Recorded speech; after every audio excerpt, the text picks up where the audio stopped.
Hey, Nirvana Mama here, and this is Hairbrush Poetry Jam. And today I'm going to read to you a poem I wrote called Something Old.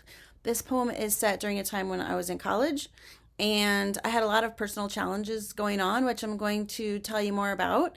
But the setup for the poem is that basically there were a lot of friends and relatives my age who were getting married at the time, and I wasn't close to ready to getting married, but there were a couple of people who came up to me when they were planning their wedding, and they were like, I hope this doesn't make you feel bad that I'm getting married and you're not yet, but basically. And so I don't know, there were some people who were just kind of really sensitive about that because I had previously been engaged and broken it off. And so anyway, but at the time, it was just, I went to all of the weddings and I had a blast. And I just really wasn't in a place where I was ready to even think about getting married. And so that's what this poem touches on. So here it is. I hope you enjoy it. Something Old.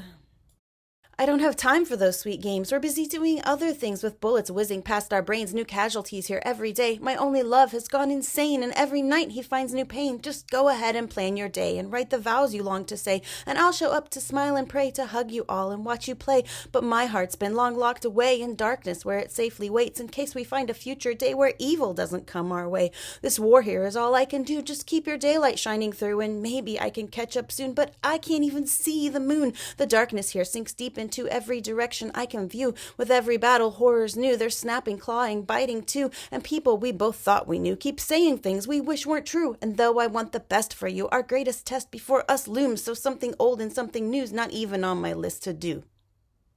Okay, so I mentioned that I had been previously engaged and then broken it off. And the story behind that is that in my family, the generations before me had almost entirely gotten married right out of high school. And so with my generation, it was really odd because they were encouraging us to go to college and to follow a career path.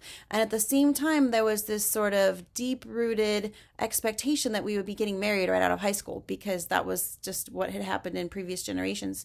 And so, basically, from the time I had graduated high school, I had the boyfriend that I had at the time.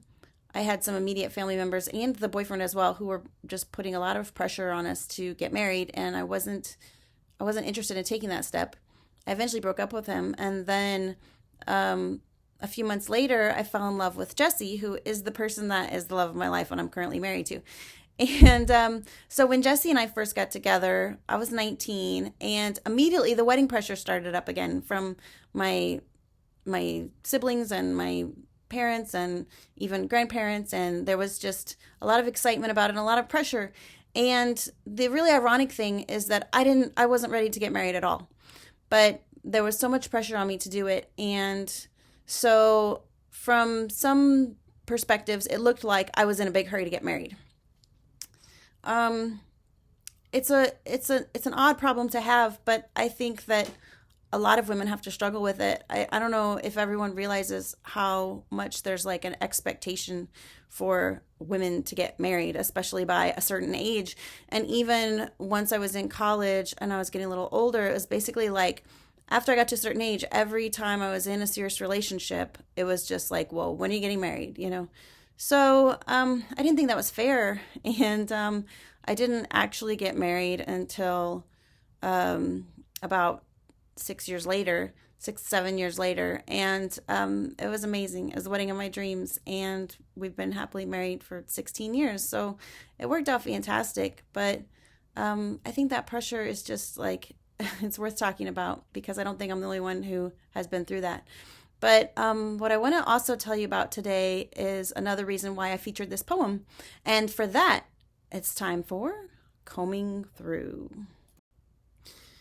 Bits of books and blurbs and backstory bits. That's what combing through is. We're detangling my life. And today I want to talk to you about this poem, Something Old, and the time period that it harkens to. I was in college. I was living with Jesse, and things were going great. And then this time period in our life started that we refer to as Guardian's War. It was a very stressful time. There was an investigation that started that he reported his brother for child abuse, and so we had a lot of stress from the watching the investigation unfold and arguments with family members and things like that. That is a story that is definitely worth telling and definitely worth reading. And I'm highlighting it today because this week Jesse released volume 2 of his autobiography, and the book is called Normal Street, and the link to it is down below. Guardian's War is one of the stories featured in that book. The whole scope of the book includes our love story, the 6 years that I talk about where we had ups and downs. It shows some of the different pressures that we were under from both sides, from relatives and friends. It shows our breakups. It shows how our friendship unfolded. It shows how we put things back together. It's heartbreaking and hopefully inspiring. So I'm really proud of him for writing it and putting it out there. And I'm really proud of us for living through it and making our way through it and surviving it, because it was extremely difficult. It was the hardest time period of my life, I do believe, but it was worth it. It was totally worth it. He's the love of my life, and like I said, we've been happily married for 16 years. So we got through all of it. We worked it out. He went to therapy. I went to therapy. We did couples therapy.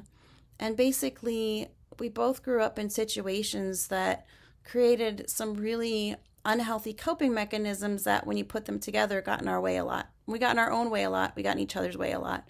But we were both really committed to building a healthy future together. It just took a long time, but it worked. So make sure that you check that out. Make sure that you check that out. The link is down below. It's called Reality of the Unreal Mind, Volume 2, Normal Street. Okay, so there's only one thing left to do. I think like a scholar and spin like a baller, so hit the subscribe if you care what I holler, the bell and the like, and you'll show me some love. My jam is a poem. I don't ask for much because who needs a microphone? I have a hairbrush.